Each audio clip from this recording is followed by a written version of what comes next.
Hello again, and welcome to this 100th podcast. So I never quite thought about getting to 100 podcasts. So the first thing for me to do really is to just thank you for your support over the last really 2.5 years that I've been releasing the podcast mostly every week.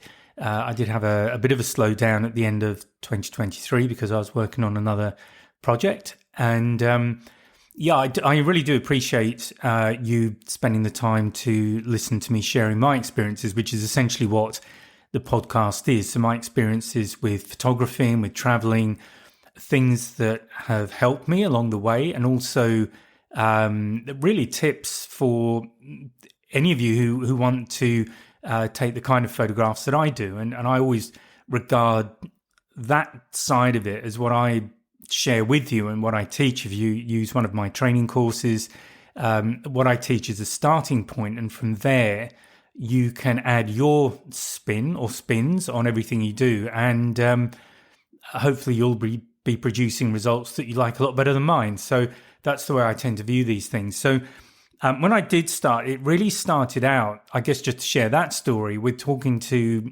somebody in Sydney, and we got just yakking about a few of the things I've done. And he said, well, why don't you share the stories? And I must admit, I have tried writing a book about certain adventures, let's say, but I've always kind of petered out, and other things have come along, and the book's never got very far. So it was a lot easier for me just to sit down and start recording stories, chunks of stories, 20, 25 minutes long was the aim originally when I started this. And if you haven't listened to the earliest podcasts, they're really about things like when I rode around Australia on my own on a motorbike. That took me 4.5 months. And I think that was 6 months after I got my motorcycle license. So I kind of leapt from a 125cc up to a 900, which was a bit of a step up. And actually literally because it was been a much bigger bike, and because I'm quite short, that was kind of entertaining at certain points. When I'd stop at traffic lights, I would always stop at the rut in the road caused by big trucks, if there was one, because that way I could get both my feet down comfortably, and I wasn't straining my ankle, desperate for the lights to change to green again so I could get moving. So that's really how it started. And I guess other adventures, if you haven't looked at the early ones and anything grabs your interest. So I guess the headliner ones are going down to the wreck of the Titanic. I did that in 2001 in a Russian submarine. I also went to Moscow in 1999 to fly a MiG-25. That was, we got up to around 80,000 feet, twice the speed of sound. So that was an interesting experience. I also did fly light aircraft in the UK and the US. I was getting my private pilot's license, and I've got a whole bunch of stories there, as you might imagine. So there is a couple of podcasts about that. And climbing Mount Kilimanjaro. So they're probably the highlights. I've probably forgotten something, but there you go. And I guess really to the point of sharing all of this, and one of the things that dawned on me probably later than I would have hoped. So if you are younger at this point, then maybe say in my 20s, I would have appreciated getting the kind of inspiration that I got in my early 30s. And that was essentially about just saying yes to things, because I had always been, when I grew up, my family wasn't particularly well off. We lived in a council house that my father had rented since it was built in the 1950s, so before I was born. And both he and my mother worked, and I basically left school at 16 because my father was quite a lot older than me, and I left school in 1977 in the summer. I was 16, and my father retired in the January of 78 because he was then 65, and it was just a way of getting a bit more money coming into the home. So that's kind of where I started from, and as a result of that, I was always very practical about how I spent money. So if something wasn't going to deliver a useful return or something I was going to use every day, then I would tend not to use it. And basically what I learnt I mean, I've always worked hard and developed my career and all of these things. But what I learned when I got to my 30s was just to say yes to things, to say yes to just offers that came up or opportunities that came up.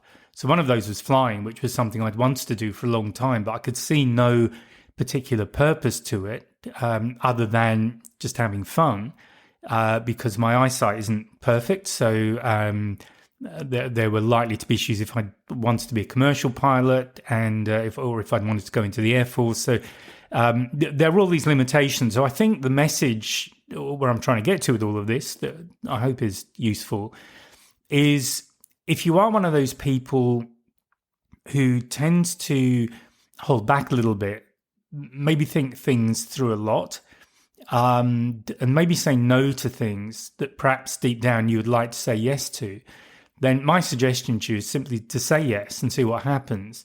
Because if it is something that deep down does, deep down, it might be that little child inside of you, the little child that wants adventures. And after all, this podcast is about travel and adventure photography.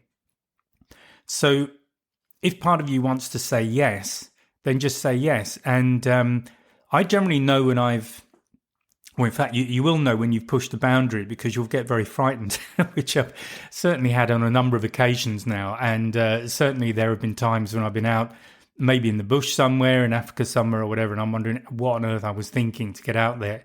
But having said all of that, I've always enjoyed the experience, and looking back on it, those are the sort of experiences that, in my opinion, make life worthwhile. So there you go. I've got a bit philosophical, I suppose, which I hadn't intended to get when I started recording this. So anyway, getting back to photography. So the idea of doing these podcasts was primarily to share definitely photography tips. So hopefully you've been able to apply things I've suggested, and also to share, I guess, my passion for wildlife. And one of the things that I got most inspired by, and this kind of reached the peak when I was in Zimbabwe, actually with a guide called Dean McGregor, who was at the Nakavango Conservation Program. Unfortunately, he's not there anymore because with COVID, that whole area at Victoria Falls is absolutely reliant on tourism. Of course, that was the end of tourism for 2 years when COVID hit. So as a result of that, a lot of people lost their jobs, and unfortunately Dean was one of them. But Dean, and a lot, this goes for a lot of the guides that I met as well, but Dean just had the kind of personality that I enjoy being around. Not everybody enjoyed it, but I did. And his knowledge was just extraordinary, in my opinion. The biggest thing for me is looking at the ground and reading the story. And what animals leave behind is called spoor, and I've spoken about this before, but it's basically footprints, it's dung, it's broken vegetation, anything that is left behind after the passage of an animal is defined as spoor. And it's like reading another language. Once you begin to understand it, you can look at an area and you can work out what's been going on over the last few hours, how many animals have been there, which particular animals have been there, which came first. So I remember one occasion with Dean and some other, volunteers, but some of our friends, we were all in the four-wheel drive. We had spotted some tracks. We'd found a pair of zebra tracks. So there was an adult zebra and a baby. And then over the top of them, so this is in sand, it's quite a sandy track there, there were lion footprints. So obviously the story, and I talk a lot about storytelling with my photography, and I think storytelling is a very valuable way of interpreting what's going on. So I tend to refer to it a lot. But the story of what was going on, because these are fairly fresh tracks within the last hour of us being there, was that this at least one lion was stalking the zebra and the young one. So we actually spent quite a while, probably about another hour, driving around because the tracks weren't continuous. They would go through vegetation, they would disappear off into the kind of bush parts of the reserve that we couldn't drive on. So we had to sort of loop round and try and pick them up again. But that, to me, was one of the most extraordinary aspects of doing that volunteering. It's to be able to read what's going on and to track animals. And I've also, going with Dean and other people, obviously, is to we've tracked elephants, we've tracked rhino, and found them. And that's been an amazing experience to get close to those animals on foot. So before I move on, I will just say that we did finally encounter the lions. There were a group of female lions, 5, I think there were, and luckily no zebra carcass. So whatever the zebras had done, they had managed to shake off the lions. So that was the good news, just in case you were wondering. So again, one of the motivations for me in doing this is to share that kind of knowledge, because knowing how to track animals, although if you are arranging a trip, and I'm recording this in January 2024, so you may well be thinking about what the year holds for you and what opportunities you can take advantage of, or perhaps satisfy an ambition to go somewhere or see a particular animal, whatever it might be for you. And so again, the idea is just simply to share the little bit of knowledge that I have that might just help you in preparation. And reading sport is something that if you get the chance to just read about it, learn more about it, it will definitely be time well spent when you get there. Now, if you've got a good guide, which I'd absolutely recommend, they'll be able to teach you a lot too. And I would just watch what Dean was looking at. But it wasn't just animals with Dean, though. He knew the trees, knew all the different types of plants there.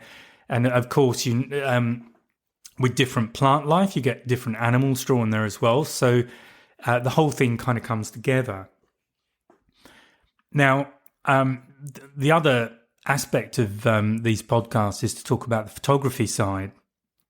So again, some of the podcasts are just very practical. I'll talk about common mistakes that people make with photography, and also maybe a little bit on what gear to buy, but I'm not a big one on that. I'll do the thing I tend to talk about more is the difference between DSLR and mirrorless cameras, for example. But again, it depends on where you're at, what gear you're using, what sort of investment you've made. So you may not be interested in doing a complete gear change, or you might just be starting out and you really have no idea what would be a good camera for you. So this is perhaps the latter is where what I've spoken about in some of the podcasts is intended to help. The big thing about gear, the key thing with all of that, though, there's really two things that I'll tend to harp on about. And the first one is to really get to know your camera. Now, a lot of people, when they get their first DSLR or mirrorless camera, they can look quite complicated because if you're not familiar with cameras and you just want to be able to take really tight shots of wildlife, so you need the kind of zoom lens capability or zoom lens options that those types of camera will give you, they can look very complicated. And the reason that they look complicated is that they are in many cases, because a lot of the newer cameras have lots of pages of menus and all this sort of thing, and that's just overwhelming. So that's the bad news. The good news is that most of that stuff you don't really need to worry about. The key thing is to get back to basics on how a camera works, and that's where you get to the exposure triangle. And what all that is the relationship between shutter speed, aperture, which is how much light is coming in, so that'd be the F number, and ISO, or the sensitivity of the sensor in the camera. And once you understand that relationship, you open up the full creative potential of your gear. And once you start practicing and getting used to it, you'll be able to look at a photograph that somebody else has taken, and you'll have a fair idea of the kind of settings that they've used to get that result, which of course means that you can then get that same result yourself. So if you don't understand the exposure triangle, do please learn it, because it's it really is the difference between taking snapshots, which is what you're going to do in auto. You get lucky, you're going to get some setups where an animal will get in the right spot for you, or you'll get lined up correctly, or you'll be fast enough to get a shot. But they're very limited in what they can do. They're going to look pretty much the same, and you can't really add your own spin on them. And what I mean by that is things like depth of field, it's lighting, it's mood on the image. Now, some of this is also relates to what you do in post-processing. And these days with digital photography, post-processing is almost as important as taking the image in the first place. So that might be a little bit of a controversial statement to make, but it is something I believe. But the first thing to do with your camera is to make sure you understand how to get the most from it. So do spend some time learning how the exposure triangle works, that relationship between aperture, shutter speed and sensitivity.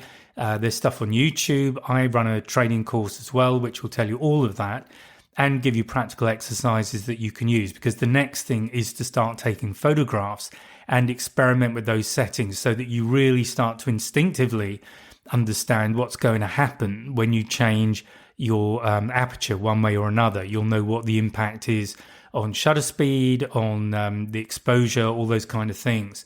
So if you don't understand your camera that well, I absolutely recommend that you do invest the time, possibly money, but things are available for free and that might be enough for you. But really understand that. And then the second thing to do with the camera itself is to just take photographs of things as much as possible. And you might be lucky enough to have wildlife around. So we had squirrels around. I mean, I'm lucky. I live in the country in southwest France. So we've just had squirrels around in the autumn collecting nuts. I get deer at the end of the garden grazing. There's not so much this time of year, but we do get deer. I had hares coming into the garden. I even found some bats. I was closing the shutters on my front door to go away for a few days, and I hadn't realised 2 bats were having a sleep up there. So I disturbed one of them, and then the other one flew off when I'd moved the car out of the gates to close everything up. I also, I've got a small shed at the back where I usually keep my wheelbarrow, and I realised a little field mouse was trying to raise a family there. So I'm quite happy for them to be there. So I'm lucky that there are animals around if I apply myself. But the one type of animal that will be everywhere is birds. So if you don't have access to the countryside, you don't have access to animals. I mean, it could be your pet. If you have a pet, you can try portraits, you can go for a walk. If you have a friend or a partner who can play with a dog or whatever you've got, you can do longer shots and try different angles, get down low, get up high, all these different kinds of things. It gives you a subject you can experiment with. And all of this builds familiarity with your camera equipment and, of course, how to start anticipating what an animal is going to do if there's a particular shot you have in mind. So if you are in that situation where you have an animal, a pet, just have a look at what other people have shot, and also have a look at wildlife photographs that you really like and think about how they were set up. What has the photographer done? What kind of shutter speed were they using? All these kinds of things, just to asking those questions. And that the more of those questions you can answer, the easier it is for you to start producing the kind of results that you'll really be proud of when you come back from a trip. Coming back to birds, so there are birds all over the place, so you shouldn't hopefully have any difficulty finding birds to take photographs of, and they can be quite difficult. And certainly trying to photograph birds in flight will start to highlight where your weaknesses are when it comes to photographing wildlife. So the key thing there is getting the camera to focus on the right thing.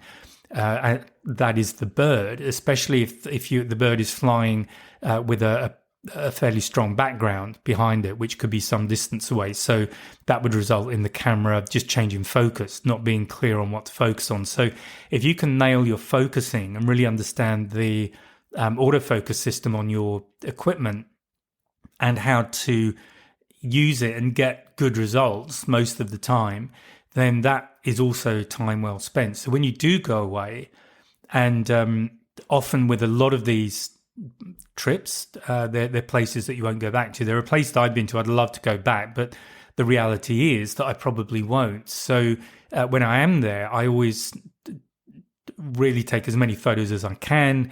I take as full an advantage as I can of where I am, because those opportunities may not come back. So, and the way to make the most of those is to be well prepared.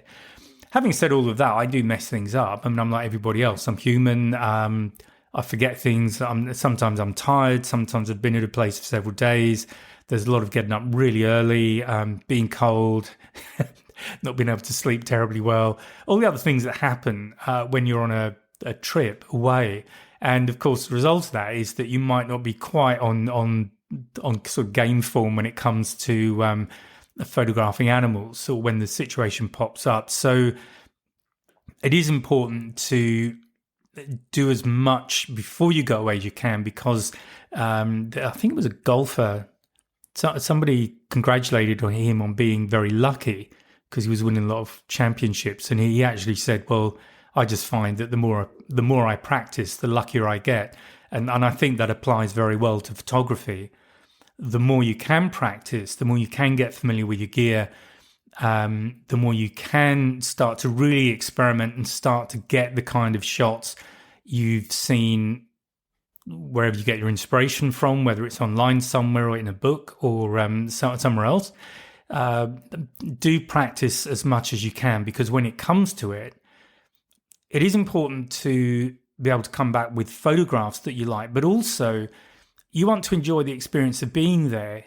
I live in France, I've lived in the UK, I've lived in Australia, but it's all been sort of cities and towns. My time in the bush is really limited. I mean, compared to the length of my life, and it's true for most of us on listening on the podcast, I'm sure that most of your life you're in a city or a town or somewhere that's very familiar. But when you get to whether it's maybe somewhere in Africa, somewhere in India, it doesn't really matter where, but you're in a different environment. You're in an environment where not only is the landscape and the wildlife different, but the chances are the culture's different, people are different. And this is where the travel aspect comes in, because I love that side of going away as well, because I've met the most amazing people. I mentioned Dean, but there have been a lot of other people that I've met, too many to name, so I'm not particularly picking out Dean, although he's definitely somebody that I learned a lot from, and I tried to learn as much as I could from him when I was with him. But you'll make friends, Rafano, who is in Tanzania at Arusha, if you're listening to this. Rafano was a guide when I climbed Kilimanjaro with a group from Sydney, primarily. I think we're all from Sydney, actually, or the kind of surrounds, mostly.